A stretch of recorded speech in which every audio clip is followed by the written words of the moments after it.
welcome to my kitchen. My name is Morgan. Today we're going to be making a gluten-free, sugar-free pumpkin pie for my husband. I tried this recipe once before I ever did a video about it because I wanted to make sure that it was good before I went ahead and made a video. I made this for my husband for Thanksgiving. He loves all things pumpkin, and when I surprised him with this gluten-free, sugar-free pumpkin pie, he absolutely loved it. So now I'm going to share it with you. So I will link the recipes that I'm following down in the description box. But enough chit chat, let's go ahead and get started. So first we need 4 cups of pumpkin puree, and I just have this roasting in the oven to get rid of any extra water that may have been left in the pumpkin. But I had some of this pumpkin in my freezer, and I'm trying to clear out my freezer before January because my family is butchering hogs, and soon my freezer is going to be filled with pork, so I need to clear out some freezer space. So that's why I'm like, anything that I can do to kind of clean out just even a little bit of space, I'm going to do. And I saw this pumpkin in there, and I'm like, ooh, my husband loved that pumpkin pie, so I'm gonna go ahead and make him another one, and this time for Christmas. All right, we have right at about 4 cups of pumpkin puree, which was great, which was that entire 2 quart bags of pumpkin puree that I had. Next, I'm gonna add in 1 cup of heavy cream,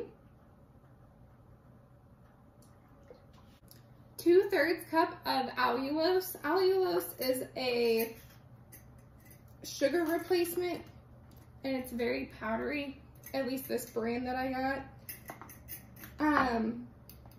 But to make this sugar-free, that's why I'm using allulose instead of sugar. My husband likes to eat gluten-free, sugar-free. So anyways, allulose is just a sugar replacement that's a little bit healthier for you than sugar. So that's why I'm using allulose in this instead of sugar. You could use monk fruit, you could use erythritol. There's a lot of erythritol monk fruit blends that are really good, and I've used those before, but allulose is what I have on hand, so that is what I'm using. I'm just gonna go ahead and mix this allulose in. I don't want it to get clumpy. But feel free to just use plain sugar if you want. That is totally okay. Next, I'm gonna add in 4 eggs.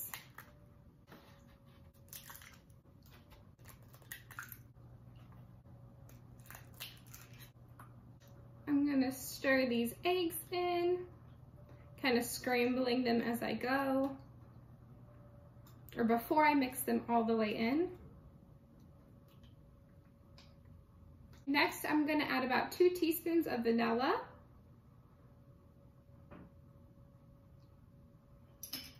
1/2 teaspoon of salt,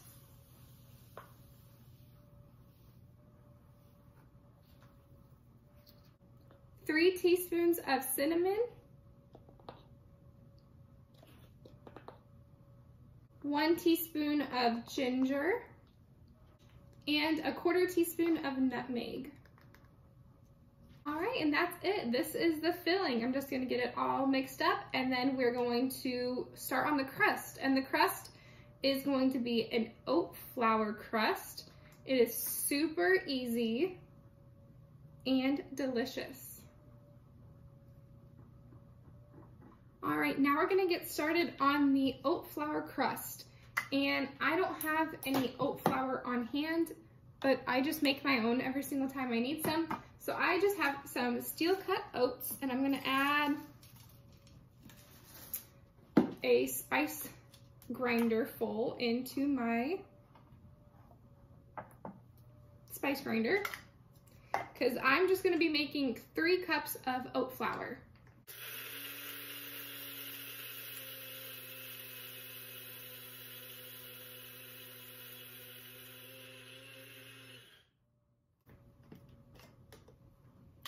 And it takes literally seconds to grind up into a flour.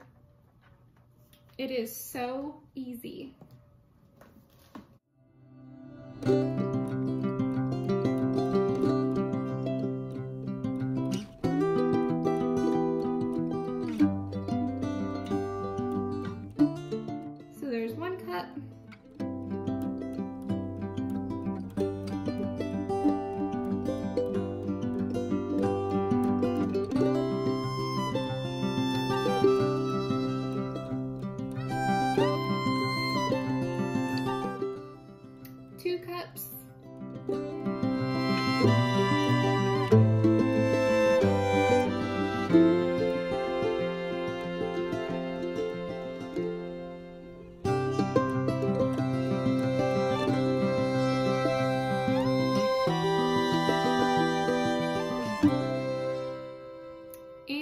3 cups. Next, I'm gonna add in 4 teaspoons of allulose. I'm actually just gonna do 2 because my husband doesn't like overly sweet things. So I'm just gonna stick with the 2 and leave it at that, but you could add up to 4 tablespoons. And of course, you could use plain sugar as well, but I'm choosing to use allulose. You do you, add what you wanna add in. I just reread the ingredients and it was supposed to be 4 teaspoons and I added tablespoons. So I'm taking just like the top layer of allulose out of the oat flour mixture.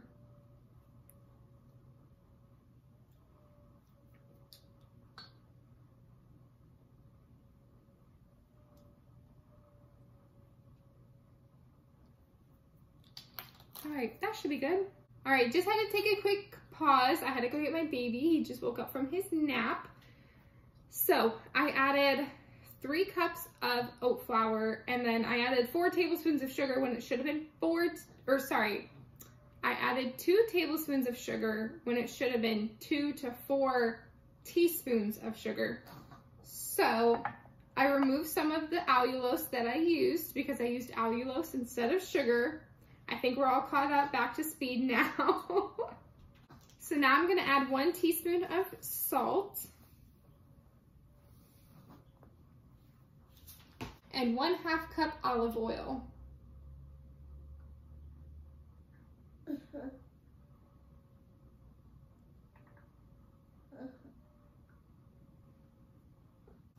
I'm gonna drizzle this in and then we're gonna mix it all up.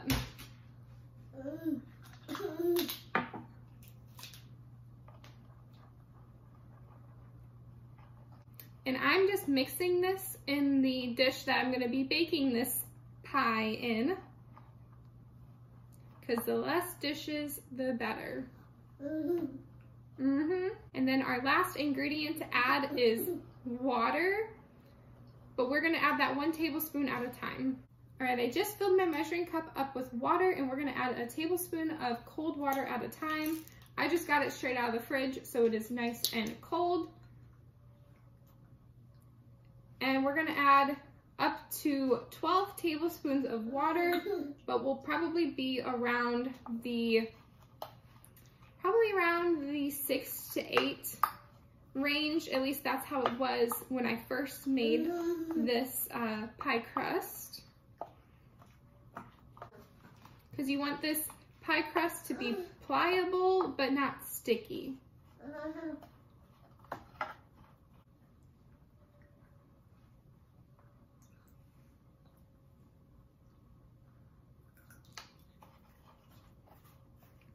So this is 6 tablespoons of water, and I'm gonna see how it looks after I work this in.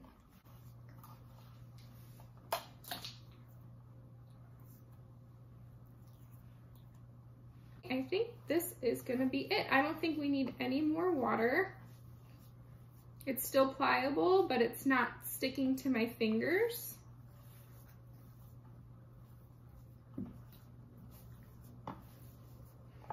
All right, now I'm just gonna spread this oatmeal pie crust all along the bottom of my dish, and whatever I can work up the sides, I will work up the sides.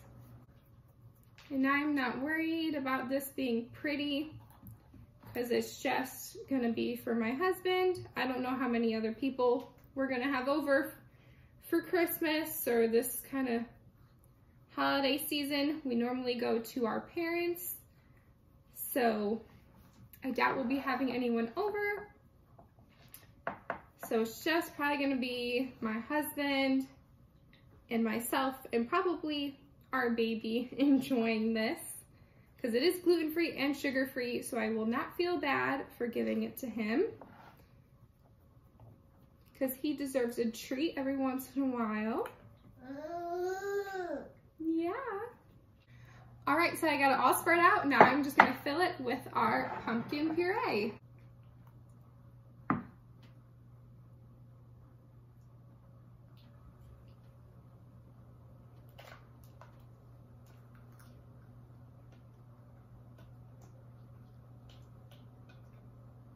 I'm gonna have to bring you in so you can see just how much of a perfect fit this is. See, this is just a perfect fit. So now I'm just gonna pop this in the oven at 325 degrees for probably anywhere close to 50 to 60 minutes. The recipe states it should take 40 to 50 minutes, but I found that it took way longer than that. So I'm gonna set my timer for 50 minutes and then check it from there. We're gonna bake it until the center just begins to set, until it's basically the consistency or jiggle of pudding. You don't want it any looser than that. All right, in the oven it goes. So this is what it's looking like after 70 minutes. So it needs a little bit more time. The crust is getting a little too dark for my liking, so I'm gonna go ahead and add a piece of aluminum foil on top. I'm gonna get this back in the oven for probably another 20 minutes or so. So in total, I had this pumpkin pie in the oven for about 2 hours, and I just checked it about every 10 minutes or so, seeing how well it jiggled.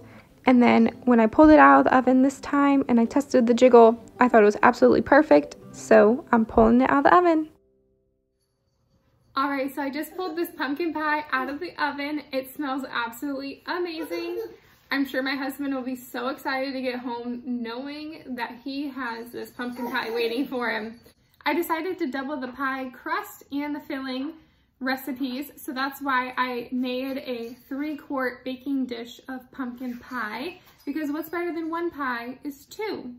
And my husband is surely going to enjoy this heavenly smelling pumpkin pie. For storing this pumpkin pie, I'm gonna let it cool completely just at room temperature, probably for at least an hour. And then after that, I'm gonna stick a lid on it and get it in the fridge and let it cool in the fridge and chill for at least 2 hours as well, just to help it set up, which I should probably stop shaking it around.